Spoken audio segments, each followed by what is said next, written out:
You know, I found myself in a very difficult position because basically I'm one of those guys that I can't deny what I know after some experiences I had near death experiences. And even before that, I guess maybe, I don't know. But I know now. I know. And now we know now. Now, the thing that's so damaging that has never been discussed once, and I think it's a big deal, about the whole Trump Kamala Harris thing, is that there's no doubt in my mind, because it couldn't have been made more clear. You couldn't even dig up dirt on her. You couldn't even dig up anything on her that she's done. Like, make up a story at least that she, like, prosecuted some innocent guy and sent him to death or something like that. All she did was come out and say, we should celebrate our differences, not our what makes us different, and hate on that, because that makes you stronger. It's called the five-finger theory. And I've seen it in action. And to be quite blunt about it, and you can do what you want about it, it'll fuck you up. And that is that if you look at your hand, you have five fingers that all think they're separate. The middle finger, the thumb, the black, the white, the females, the Asian, the Latino. They all think they're fucking special. They all think they're different. And white people might be the biggest one, the middle one, and that's going to change. You get the middle finger. But when those five fingers come together, they make a fist. Now, that was the approach we had in a very mixed gang in LA, and you wouldn't want to fuck with us. We're notorious. But what's worse of that is I went to bust in schools in LA. I saw this shit.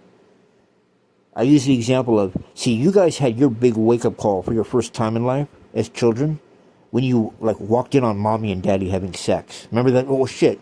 Like, you didn't know what you were seeing, but you knew what you were seeing. No, for me in LA, I didn't understand racism. I just didn't even comprehend it. I didn't even hear about it. Until we're forced to go to school with these kids. So I didn't know we were forced to go to school with them. They're just my friends. So then when I invite them to stay with me and not get bused back into the inner city and stay with me in suburbia, and I see what happens to them when the nice cop comes by, that fucking put a jolt into my system. And it's interesting because any place I've been where you see white people be activist militant, not like nowadays where they just want to riot for the fun of it, but we're like, we'll put our jobs on the line if we see someone who's racist. It stems from LA 92. Because we knew what was coming, these were our friends, and we knew what was going to go down. And it had been going down for a long time, from Latasha long before that. Because these were our friends. These were not black people that we heard stories about. And you're like, oh, a conspiracy theorist about the media. George Holiday, who had that camera, he didn't have that camera by accident.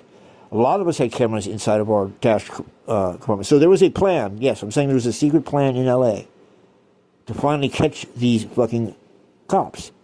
Because I was smoking weed at the time, and they would say, and if you go back and look at the history, they would shoot people in their cars sleeping and saying, well, we woke them up, and when they woke up, they were going for a gun. They get shot, there was no gun, but they had marijuana in their system. So they used to literally use it as an excuse. So we would say, if you're white, don't think you're white. Because if they catch you with something, and they'll put something on you, they'll get away with anything. They just get away with it easier on the minorities. I mean, my brother got his ass beat behind a supermarket by a white cop. And my brother's pretty white boy, white. Like, he's married to a Latina girl. That's how white he is. Like, you know what I'm saying?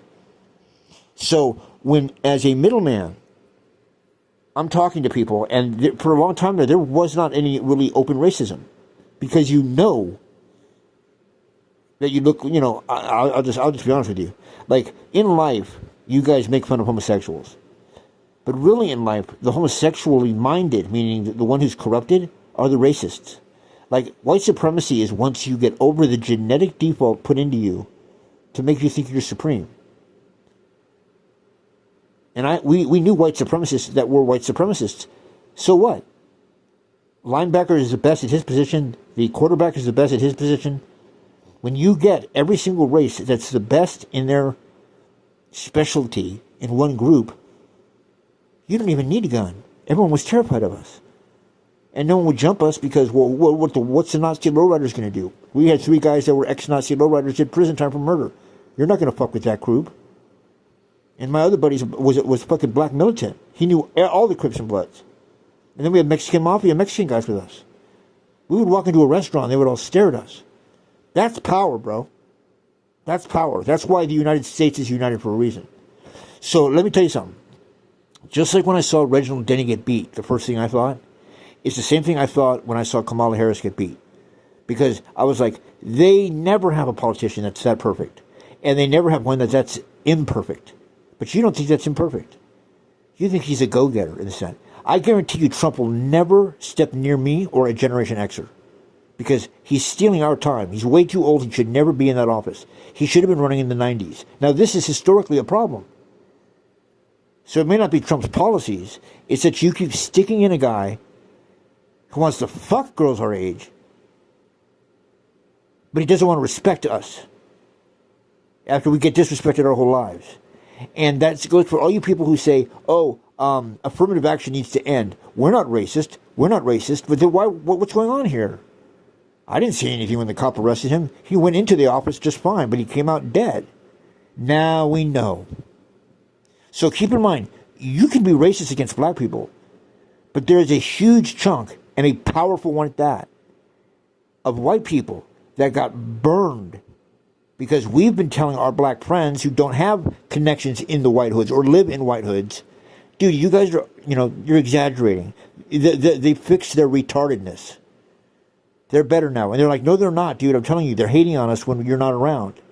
And they're saying this to everybody. This was a big deal. And this is LA. This is where basically the world revolves around us, not Alabama. I'm sorry to tell you that. I know the Electoral College doesn't feel that way. But the fact of the matter is, we pay for 17 states federal taxes because you guys can't pay for your own. Because people who are smart live in California. That's just a fucking fact. And then take a look today. Every state that's on fire happened to vote for Trump, vote for Harris, just like in 2018. And then tonight in a football game, I'm all, Detroit, whoa, the last second, like on a miracle. And then the guy's thanking Jesus and God at the end. I can't believe they won the game. And I'm like, dude, this is for sure. Well, I guarantee you, I don't know how it ended up, but I guarantee you, if I look right now, Michigan did not vote for Trump because they would not have won that game versus Houston, Texas. So even, and my point is, maybe you aren't racist. You don't even know. But if you even appear racist, you got a problem. And that vote appeared racist. Because you have an asshole rapist and a guy who's convicted already. He's already a felon. Felons can't vote. They can just run for president. And he just annoys the shit out of me. He has nothing to do with you. You don't have any money. He has your money. He has your women. He says stupid shit all the time. There's a TV show called The Apprentice. And then has the audacity to say, it's a witch hunt? You think he was innocent on all... He's admitted already. So he's going to... By the way, he's going to protect your girls, whether you like it or not. He says he's going to protect your women, whether you like it or not. Just grab them in the pussy. But he, the abortion thing. Just to get votes, man. But you know how fucking annoyed a huge segment of white people were at how stupid we looked in front of a group that will soon become a majority in this country, Latinos and blacks. When we vouched for you. We told them, calm down. Don't be angry at white people. They're really improving. And you were lying. You were in the closet. Because socially, you're the homosexuals. It's a choice, and you didn't make the right choice. You're scared. You hide out in the fucking woods. You don't want to be around black people or Latinos. Trust me, you will be a lot smarter if you do. It's just like someone who listens to all kinds of music. Or travels the world. You don't find many racists who travel around the world and go places. What you do find is what I found. Is once you get there and you meet the people, you go, wow, I was lied to. But now when we saw this vote, I realized, oh, the white people that don't say the N-word in front of me, but say, well, I'm not racist. How dare you call me racist? But when it comes down to it, they will vote for the devil before they vote for the people who are actually the original gods of the planet. So you got to keep in mind, you're selling out on white people also, just like Helter Skelter. There could be a war. And dude, trust me, you do not scare me with your NRA sticker. I will run up on you in a parking lot. Now, I'm not a violent guy. I don't want to do that. But the white guys that have gotten over racism are way more dangerous to you than your little KKK clan. I promise you that. I promise you that. So you don't want to go to war white versus white over race. I don't think that's going to happen. But you lied to us when you told us you were not racist anymore. You were fucking faking it. Because you're fucking fakes. Well, it says it in the Bible, doesn't it? When Jesus and that other group run into each other. I never understood that until now. Where they go, Jesus or God isn't your dad. And Jesus says, well, he's not your dad. Abraham is our father. And they're like, no, our God is the master God, and this and that. He goes, well, if your God is the real God, then you would act like God. You wouldn't be hating on me, but you hate on me and you want to kill me. Because I'm someone that's told you the truth. So your God isn't God. Your God's the devil. And your dad's a liar. And that's exactly what happened here. You think you know God. You think that voice in your head is God. And yet you can't find anywhere in that book that you fucking thump on and you blow up abortion clinics on where it even implies. That's why you wrote the New Testament. You stole the Old Testament because the original Jews were probably black. And I can hear it now. Shut up, shut up, shut up. No, if you tell me to shut up, you're going to fucking get it back. I'm paradoxical. All you're telling me is I'm more right. I'm more right. Like, I look down on white racists. I don't give a fuck about you. I don't care if I'm surrounded by them. They're just ignorant. And you think, why do people use the word ignorant? Because that's what it is. He who has seen more knows more. And you haven't seen much. Yeah, my girlfriend, no, your girlfriend did not get beat up by a black guy. The banks are not owned by black people. The television isn't owned by black people. The government is not run by black people or Latinos. So you tell me, when have they fucked you over? The only people that have ever fucked me over have always been Caucasian, because it's in your fucking blood. You need to work on that. Instead of going to the fucking gym, look in the mirror and say, am I a good person, or do I need a lot of work? And you need a lot of fucking work. So you punked white people who went out and put their necks on the line for you, because you think you can run and hide when the next riot breaks out. Where I know I can walk around because I've got that shine. See, they know the ones that aren't and aren't. You don't understand that. It's kind of a gift from God. But when you have hate in you, well, you just don't get those gifts. So people are like, why, dude, where are you going? My windows are rolled down and doors are unlocked when I go through the ghetto. And even if someone wanted to step to me that was like in an all-black Crip hood, they wouldn't do it. Why? Because they knew something was wrong. He's too comfortable here. He must be one of our... We're going to fuck up. We're going to mess up if we touch this guy. And that's exactly what would happen. It has happened. It's even happened up here. When I got jumped by 3 black dudes, and I was like, whatever. I understand why I got jumped. Because of those rednecks over the hill. I'm not going to press charges. It's just it has to happen to me because some of the people with the same color skin as me just don't get it yet. They're hiding it. And so you're causing me a problem.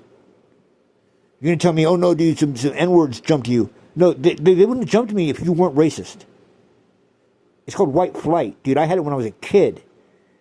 Parents were all scared to send their kids to school. Well, thank God my parents sent me to a public school where I coincidentally grew up around Hoovers. I spoke fluent Spanish before English. I'm a fucking genius, man.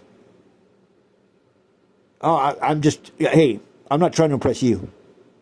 I'm trying to impress God. And so don't even use his word until you can finally fix that problem in you that was created by your dad. And you know who your dad is. Because you can never always tell the truth. And that's why people hate on me. They don't hate on me because I'm lying. Except for Wendy. They hate on me because I tell the truth.